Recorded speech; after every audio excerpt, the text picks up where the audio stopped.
Let me talk to you guys that has an avoidant attachment style for a second. I talk a lot about people with the anxious attachment styles and trying to help them, right? Because that's a more common attachment that you see. But I think not often do we speak enough to people with an avoidant attachment nature. Now, before we can talk about that attachment style, I need you to make sure you're aware if you actually are someone that has it, if you're not already. So the simplest way to clarify whether you do have more of an avoidant attachment style or not is asking yourself, what is your nature in tough situations? Because someone that has an anxious attachment, their go-to is to push away, right? It's to turn inward and protect self, right? Because you are your safe zone. You're your own safety net. And this usually happens, we learn this whenever we're young enough and whatever kind of experience we got growing up, typically, right? To where if there wasn't a certain consistency of nurture or love in the equation, to where we kind of were left to figure it out on our own, left to our own devices in some regard, then you quickly learn to be autonomous. You learn that autonomy and independence is my safety zone.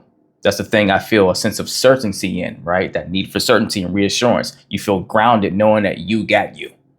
And so when things get to be rough and tough, from that kind of muscle you've built to make sure you take care of yourself, what it does is it weakens the other side that makes you build the muscle of sitting in the fire to work through things. And instead you push away from things. And what that does for you, because everything we do, even if it's not a healthy thing, is in an attempt to benefit ourselves, meet our needs. And so when you get to push away from things, it allows you to not have to experience the stress, the anguish, the pain, or the discomfort that comes along with the associated emotions that may come with a scenario that doesn't feel so pleasant for you. But the problem is when you don't build that muscle to actually sit with those emotions and learn to work through them and work with someone in respect to your emotions and how they feel and so forth, you weaken your ability to have empathy and you weaken your ability to know yourself better. And so we all have the primal instinctual wiring of fight, flight, or freeze. And when you have a avoidant attachment style that's developed, you're almost every time going to choose flight. Now, yeah, in your mind, you may think, oh, it's just easier just to cut that person out of my life, push them further away or get rid of the negativity that I feel is associated there or the uncomfortable feelings. And if you don't have the reps in the gym, right, of being used to working through conflict constructively and not just giving up on it, then it becomes the more appropriate thing to feel a sense of comfort by pushing away, right? Because remember, your mind and your body is designed to keep you alive so you can survive, not to help you thrive. So it wants you to feel comfortable as often as possible because in a primal wiring, that means you're probably safe if you're comfortable.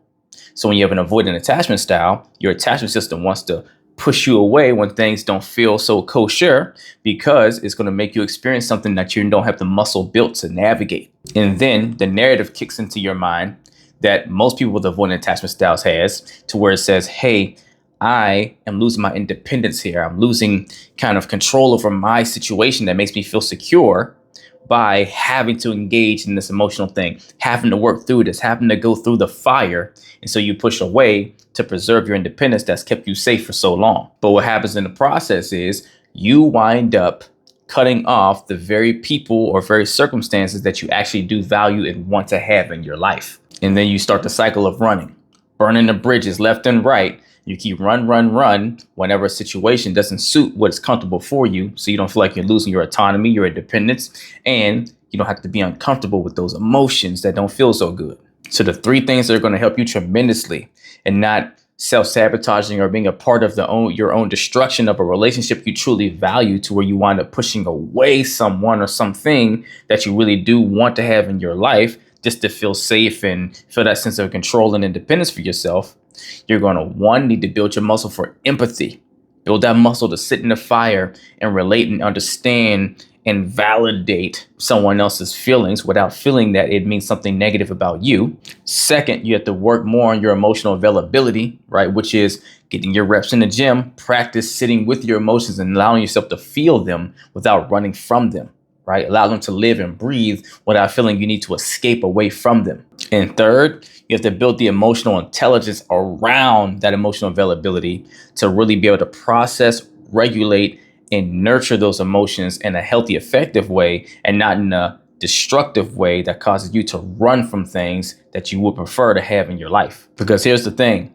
Oftentimes, someone's in an avoidant attachment style. They wind up pushing away from uncomfortable things emotionally with people because they can't really give clear enough answers for things that are going on because they haven't figured it out for themselves.